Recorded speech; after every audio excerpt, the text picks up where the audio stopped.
backyard. And hopefully, the work of this incredible program means that these turtles, their natural story, gets to be shared with the next generation of naturals who'll call this landscape home. Look at that. Remember, conservation takes action. Volunteer in your community, protect your local environment, and defend wildlife the best way you can. Funding for audio description is provided by the U.S. Department of Education. Logos appear: Fidia Arts, nature-inspired media, television, and film. Defenders of wildlife.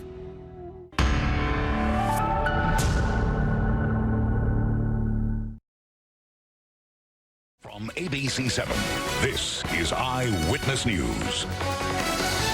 Now at 4, a suspected drunk driver plows into parked cars in Pacific Palisades, sending them down a cliff onto people on the beach below. One person killed, several others injured. Hello and thank you for joining us. You're watching Eyewitness News at 4, live on ABC 7, Hulu, and wherever you stream. I'm Jory Rand. I'm Michelle Fisher. The violent chain of events unfolding just before 1 this morning along Pacific Coast Highway and Sunset Boulevard. One moment, people were just sitting on the beach. The next, cars were barreling towards them. Eyewitness News reporter Shayla Girardin has more. Damaged cars and debris lie scattered across this Pacific Palisades beach after an early morning crash. I heard a loud booming sound, and so I dropped everything. Kevin Murphy was across the street when the crash happened. We just stood horrified and watched a few people being lifted from vehicles that were tossed over near the ocean and put into ambulances taken off. And I saw one guy in particular get arrested. This all started before 1 a.m. A Dodge Charger was heading south on Pacific Coast Highway when they hit several pedestrians. They also crashed into 3 cars that were parked on the shoulder. 2 of those cars coming off the highway and crashing down this cliff, landing on the beach below. One pedestrian, a 32-year-old woman, was fatally hit and found on the beach. Multiple people were taken to the hospital. I was sitting in my car and I heard like tire screeches, and there's an innocent family sitting down there, I guess, and they got hit by the car that was racing that went over the edge. Police say the driver, a 21-year-old man, was under the influence and arrested for felony DUI. We've had accidents like this in the past. The vehicles are parked, and then somebody's driving too fast, and ultimately a collision occurs. Investigators are reminding the public not to park along the busy highway and instead park in the parking lots that are provided or at shopping centers close by, and you'll still be at the beach and you won't have to put yourself in jeopardy. Shayla Girardin, ABC 7 Eyewitness News.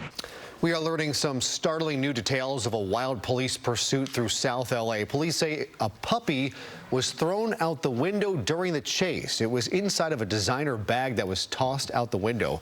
Officers were able to rescue that pup, who was uninjured and is now in the care of LA Animal Services. During the chase, the driver, who was wanted for attempted murder and carjacking, bailed out of a disabled pickup truck, then jumped into a waiting SUV. Police eventually arrested him along with 2 women accused of helping him try to escape. LAUSD service workers have officially approved their historic contract agreement with the school district. Over 99% of members from the SEIU Local 99 voted this week to approve the new deal. The agreement was reached following a 3-day strike. It includes a 30% pay raise over time and fully paid family health care benefits expanded to thousands of workers. The deal must also be approved by the school board. A vote is expected at its next meeting on April 18th. A new front in the battle over abortion in the United States. This time, a judge in Texas has ruled to suspend FDA approval of a common drug used to end pregnancies. The Department of Justice is already appealing. Meanwhile, as ABC's Mona Kosar Abdi reports, the White House promises to fight to preserve women's access to the abortion pill. In a major ruling on Friday, a Texas federal judge halted the FDA's approval of mifepristone, the first of 2 drugs given to abort a pregnancy in the first trimester. The judge saying the FDA's more than 20-year-old approval is a violation of federal law around accelerated approval for certain drugs. If this stands, it would apply nationwide, even in states where abortion is legal.